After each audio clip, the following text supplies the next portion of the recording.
පහුගිය දවස්වල ශ්‍රී Lankan custom එකේ ඇති වුණ ගැටලුකාරී තත්ත්වයන් එක්ක අපේ ඔන්ලයින් පාර්සල් අපි අතට හම්බ වෙන එක ටික ටික ප්‍රමාද වෙමින් තිබුණා.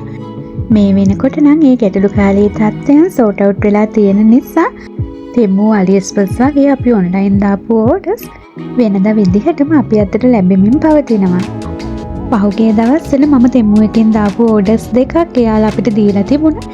එස්ටිමේට් ඩිලිවරි ඩේට් එකට මගේ අතට හම්බුණා. එකෙන් එක ඕඩර් එකක් ඊයේ හම්බුණා. අනිත් ඕඩර් එක නම් මීට දවස් 3කට විතර කලින් තමයි මගේ අතට හම්බුනේ. ඒ ඕඩර්ස් දෙකම ආපු ගමම මං අන්පැක් කරලා බැලුවා. පහුගිය දවස්වල කස්ටම් එකේ ඇති වෙලා තිබුණු ප්‍රශ්නත් එක්ක මට ඉක්මනටම බලා ගන්න උවමනාව තිබුණා. මං ඕඩර් කරපු අයිටම්ස් ඒ විදිහටම මගේ පැකේජ් එකට තියෙනවද කියලා. එහෙම ගැටලුවක් නම් තිබුණේ නැහැ. සමහර අයගේ පැකේජස් ඕපන් කරලා නැවත රීපැක් කරලා තියෙනවා කියලා පුංචි පුංචි බ්ලේම්ස් තිබුණා. දැනට මට හම්බුණ පැකේජ් දෙක නම් එහෙම ඕපන් කරලා තිබුණේ නැහැ. පැකේජ් එකක් අපි අතට මුලින්ම ගන්නකොට එයාලා මුලින්ම පැක් කරලා තියෙන සීල් ටයිප් පැකේජ් එකක් විදිහටම තමයි ඒ පැකේජ් දෙකම මගේ අතට හම්බුනේ. මගේ අතට මේ දැන් ලැබිලා තියෙන ඕඩර්ස් දෙකට කලින් මම ඕඩර්ස් 4ක් දැම්මා. ඒ ඕඩර්ස් 4ෙම එස්ටිමේට් ඩිලිවරි ඩේට් එක පහුවෙලා තිබුණ නිසා මට පුංචි බයකුත් තිබුණා. මොකද ඒ දවස්වල කස්ටම් එකේ ඇති වෙලා තිබුණු ගැටලුත් එක්ක අපේ පාර්සල් කස්ටම් එකෙන් ක්ලියරන්ස් කරෙත් නැහැ. ඒ වගේම තමයි අපේ පාර්සල් වල ට්‍රැකින් පෙන්නුවෙත් නැහැ. මේ හේතුත් නිසා එස්ටිමේට් ඩිලිවරි ඩේට් එක පහුවෙලා දවසකට පස්සේ මම තෙමු එකෙන් රිෆන්ඩ් ඉල්ලුවා. එයාලා මගේ ෆස්ට් ඕඩර් එකට ටෝටල් amount එකම මගේ බැංක් account එකට රිෆන්ඩ් කරලා තිබුණා. නමුත් සෙකන්ඩ් ඕඩර් එක $12ක ඕඩර් එකක් මම මේ $12ම මගේ බැංක් account එකට තමයි රිෆන්ඩ් ඉල්ලුවේ. නමුත් එයාලා $4ක් මගේ බැංක් account එකට රිෆන්ඩ් කරලා අනිත් $8 එයාලා රිෆන්ඩ් කරලා තිබුණේ තෙමු එකේ account එකට. මගේ අනිත් ඕඩර්ස් දෙක එස්ටිමේට් ඩිලිවරි ඩේට් එක පහුවෙලා තිබුණත් මම රිෆන්ඩ් ඉල්ලුවේ නැහැ. නමුත් එයාලා ඔටෝම මගේ බැංක් account එකට ටෝටල් amount එකම අනිත් ඕඩර්ස් දෙකේ රිෆන්ඩ් කරලා තිබුණා. මේ පාර්සල් 4ටම එයාලා කිව්ව විදිහටම $1ක ක්‍රෙඩිට් එකක් මගේ තෙමු account එකට ඇඩ් වෙලා තිබුණා. ඉස්සර නම් මේ විදිහට අපේ ඕඩර් එකකට රිෆන්ඩ් හම්බුණා. අපි ඕඩර් කරපු ඒ අයිටම්ස් ටික එයාලා gift එකක් විදිහට අපිට තියාගන්න කියලා අපහු අපිටම එවනවා. නමුත් මම හිතන්නේ නැහැ මෙතනින් ඉස්සරහට ඒ විදිහට ඒගොල්ලෝ අපිට මේ අයිටම්ස් ටික ආපහු gift එකක් විදිහට දෙයි කියලා. අපි දාපු ඕඩර් එකකට අපි රිෆන්ඩ් ගත්තට පස්සේ එතනින් එහාට අපිට මේ ඕඩර් එකේ ට්‍රැකින් පෙන්වන්නේ නැහැ. නමුත් සැරින් සැරේට ඒ ඕඩර් එකේ අප්ඩේට්ස් අපිට එවනවා. ඒ විදිහට ඒ ඕඩර්ස් 4ෙම මට මැසේජස් ආවේ ඒ ඕඩර්ස් ටික ආපහු සෙන්ඩර්ටම යවන්න කටයුතු කරමින් පවතිනවා කියලා. මම දන්නේ නැහැ අනිත් අයගේ රිෆන්ඩ් ගත්ත ඕඩර්ස් එයාලට gift එකක් විදිහට හරි ආපහු හම්බුණාද කියලා. ඔයාලට ඒ වගේ හම්බුණා නම් අපි හැමෝටම දැනගන්න කමෙන්ට් එකක් දාන්න. රිෆන්ඩ් හම්බ වෙච්ච ඕඩර්ස් 4 ගැන මට පුංචි දුකකුත් තියෙනවා. මොකද මම ගොඩාක් ආසාවෙන් දාපු අයිටම්ස් ටිකක් ඒ ඕඩර්ස් වල තිබුණා. මම ආපහු ඒ අයිටම්ස් ටික ඕඩර් කරන්නම් කියලා තෙමු එකේ බලද්දි මම ඉස්සෙල්ල ඕඩර් කළාට වැඩිය ගොඩාක් වැඩියෙන් තමයි ඒ අයිටම්ස් වල මිල ගැන දැන් පෙන්වන්නේ. අපි මුලින්ම මේ ලොකු පාර්සල් එකේ තියෙන අයිටම්ස් මොනවාද කියලා බලමු. මේ පාර්සල් එකේ අයිටම්ස් 3ක් තියෙනවා. මේකෙන් අයිටම්ස් 2ක් තමයි මම එකවර ඕඩර් කරේ. මේ ඕඩර් එකට පස්සේ මම දාපු ඕඩර් එකේ අයිටම්ස් 5ක් තිබුණා. නමුත් ඒ ඕඩර් එක පාර්සල් 3ක් විදිහට තමයි මට එනවා කියලා සඳහන් කරලා තිබුණේ. ඒ ඕඩර් එකේ තිබුණ එක අයිටම් එකකුත් මේ පාර්සල් එකත් එක්කම මට ඇවිත් තියෙනවා. ඒ ඕඩර් එකේ අයිටම්ස් 4ක් තව පාර්සල් 2ක් විදිහට මට එන්න තියෙනවා. ඒ ඕඩර් එක නම් තවම මට හම්බුන්නේ නැහැ. ඒ ඕඩර් එකත් හම්බුණාට පස්සේ ඒකත් මම ඔයාලත් එක්කම අන්පැක් කරන්නම්. මුලින්ම තියෙන්නේ ස්ටෝරේජ් කන්ටේනර්ස් 3. මේ කන්ටේනර්ස් එක එක සයිස් වලින් වෙන වෙනම ගන්නත් තිබුණා. ඒ වගේම තමයි මේ සයිසස් 3 එකම පැක් එකක් විදිහට ගන්නත් තිබුණා. මේ කන්ටේනර්ස් ප්ලාස්ටික් නමුත් ගොඩක් හොඳ ක්වොලිටි ප්ලාස්ටික් එක. හොඳ ශක්තිමත් බවකිනුත් යුක්තයි. හොඳ එයාටයිට් ලිඩ් එකක් තියෙනවා. මේ කන්ටේනර්ස් 3 මම ගත්තේ මගේ ෆ්‍රිජ් එක ඕගනයිස් කරගන්න.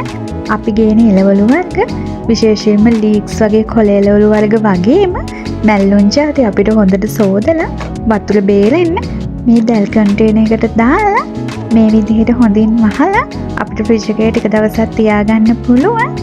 කොළ ಜಾති වගේම පලා ಜಾති මේ විදිහට ඇසුරුම් කරගත්තාම හොඳින් වතුර බේරෙන නිසා අපිට නරක් නොවේ වැඩිපුර දවසක් ෆ්‍රිජ් එකේ නැවුම්ම තියාගන්න පුළුවන්. සයිසස් 3කින් ඒ වගේ කන්ටේනර්ස් 3ක් තියෙනවා.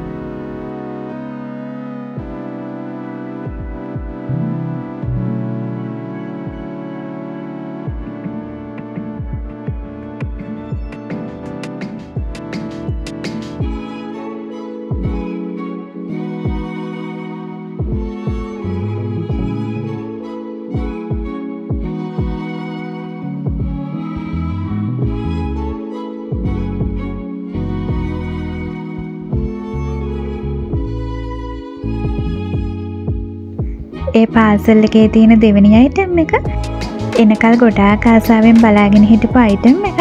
මේක ගොඩක් හොඳට පැක් කරලා ඉවලා තියෙනවා. කැනිස්ටර් සෙට් එකක්. ඒ කැනිස්ටර්ස් වලට චුට්ටක්වත්ම ඩැමේජ් වෙන්නේ නැති වෙන්න වෙන වෙනම බබල්ස් රැප් වලින් රැප් කරලා ඊට පස්සේ කාඩ්බෝඩ් පෙට්ටිය එකක් දාලා තමයි ඉවලා තිබුණේ. ඔයාලා දැක්ක නේද කාඩ්බෝඩ් පෙට්ටිය පොඩි වෙලා තිබුණ විදිය. නමුත් මේ කැනිස්ටර්ස් වලට චූට් සීලීමක්වත් වෙලා තිබුණේ නැහැ. ඇත්තටම ගොඩක් දෙනෙක් කියනවා වගේ තෙමු එකේ පැකේජින් නම් මාරම ක්වොලිටි. ඊස්ටික් වයිබ් එකක් තියෙන මේ කැනිස්ටර් සෙට් එකේ පියෝ වයිට් එක තමයි මම හෙව්වේ. නමුත් පියෝ වයිට් එක ගන්න තිබුණ නැති නිසා මම ඔෆ් වයිට් එක ගත්තා. එතන අපිට සිලෙක්ට් කරගන්න කලර්ස් කීපයක්ම තිබුණා. එයාටයිට් හොඳ බැම්බුලිට් එකක් සහිත මේ කැනිස්ටර්ස් 3 මම ගත්තේ මගේ ටී කෝන් එක ඇරේන්ජ් කරගන්න. මම තව පොඩි අයිටම්ස් ටිකකුත් දාලා තියෙනවා. ඒ අයිටම්ස් ටික ලැබුණාට පස්සේ මම මගේ ටී කෝන් එක ඇරේන්ජ් කරගන්න එකේ වීඩියෝ එක ඔයාලත් එක්ක ෂෙයා කරගන්නම්. ටී සුගර් කොෆි දාන්න තමයි මේ කැනිස්ටර් සෙට් එක තියෙන්නේ. කොෆි වලට වඩා ටී පවුඩර් එක ගොඩක් යූස් කරන නිසා මම මේ කැනිස්ටර් එක ටී පවුඩර් දාන්න යූස් කරන්න හිතුවා.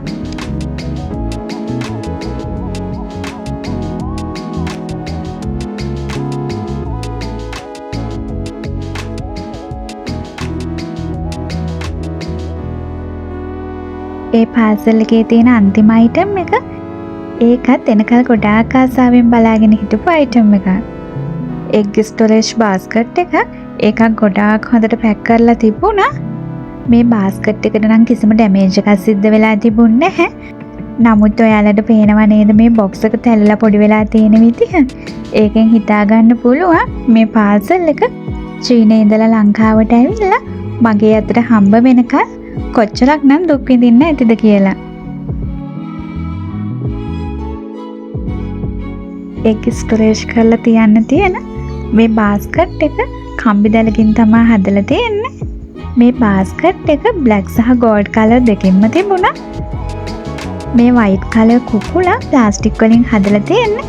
මේ කුකුලගේ දෙපැත්තේ තියෙන පිහාටු දෙක කලර්ස් කිහිපයකින්ම සිලෙක්ට් කරගන්න තිබුණා. ඊස්ටරි ලුක් එකක් තියෙන මේ එග් ස්ටෝරේජ් බාස්කට් එක බිත්තර පුරවලා කවුන්ටර් টොප් එක උඩින් තිබ්බහම ගොඩාක් ලස්සනට තියෙයි කියලා මට හිතෙනවා.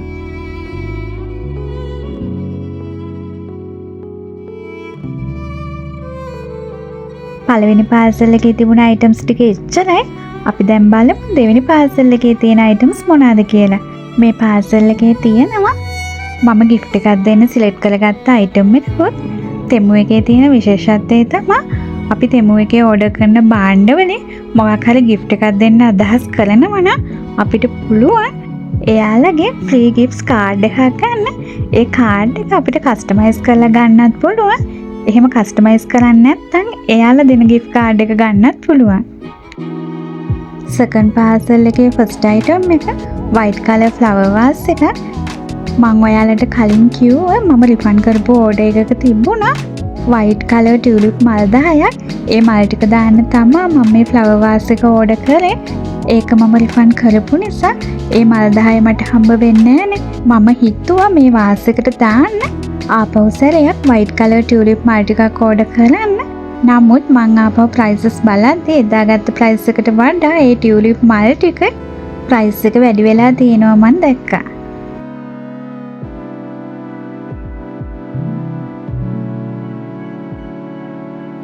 මේ item එකෙන් පුළුවන් අපේ hair එකේ curly set කරන්න. ආසාවට ගත්තට මම මේක මේ වෙනකල් use කරලා නැහැ. නමුත් මම වීඩියෝස් වල දැකලා තියෙනවා මේකෙන් hair එකේ ලස්සනට curly set කරනවා. පස්සේ නිදහස් වෙලාවක මේක use කරලා මම ඔයාලට වීඩියෝ එකක් දාන්නම්.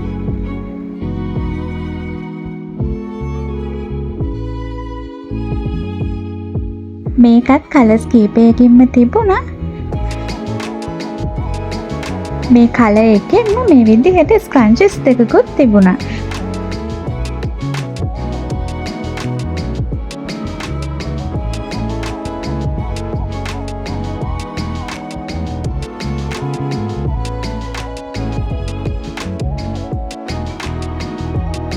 ඊළඟට තියෙන්නේ මිනි ලැන්ඩර් එකක්.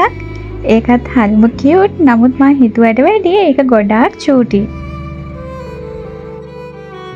ඊස්තටිල් ලුක් එකක් තියෙන මේ මිනි ලැන්ඩර් එක ඇත්තටම ගොඩාක් ලස්සනයි.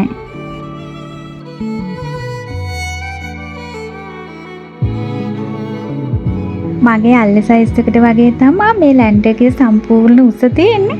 මට හිතෙන්නේ මේ ලැන්ඩර් එක චූටි නිසා තමයි ගොඩාක් කියුට්. මෙන්න මේ විදිහට ඒක පත්තු කරන්න පුළුවන්. ඇත්තට මේක පත්තු කරාට පස්සේ ලොකු එළියකුත් තියෙනවා. ඒ වගේම ඊට වඩා ලොකු ලස්සනකුත් තියෙනවා.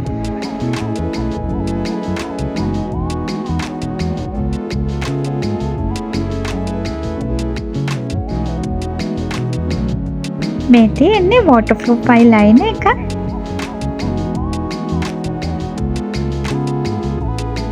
පුංචි මුදලකට මම මේක ගත්තේ. ඒ ගානට මේක ගොඩාක් වටිනවා.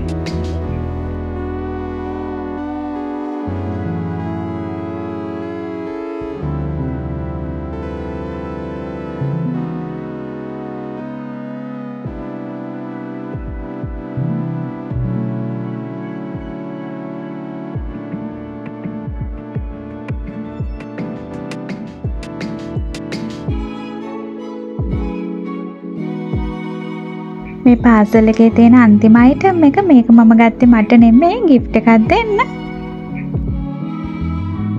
කාටුන් කැට් print bag set එක. මේකෙත් කලර්ස් කිහිපයක්ම තිබුණා. ඉස්කෝලේ යන පොඩ්ඩෙකුට වගේම ක්ලාස් ගෙනියන්න උන මේ bag set එක හරිම ලස්සනයි. සාමාන්‍යයෙන් මේ backpack එක අඩියක් විතර උස්සයි. backpack එකේ pocket එකක් තියෙනවා. මම මේක gift එකක් දෙන්න ගත්ත නිසා මම මේ බෑග් එක ඕපන් කරන්නේ නැහැ.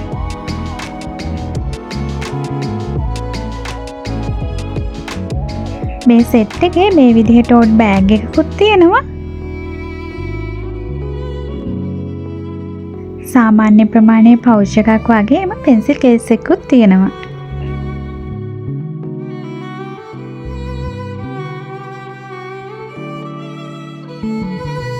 ඒ පැකේජස් දෙකේම තිබුණ අයිටම්ස් අපි බලලා ඉවරයි. මගේ තව පැකේජස් ටිකක් එන්නත් තියෙනවා. ඒ ටිකත් ආවට පස්සේ මම ඔයාලත් එක්ක ඒකේ තියෙන අයිටම්ස් මොනවාද කියලා ෂෙයා කරගන්නම්.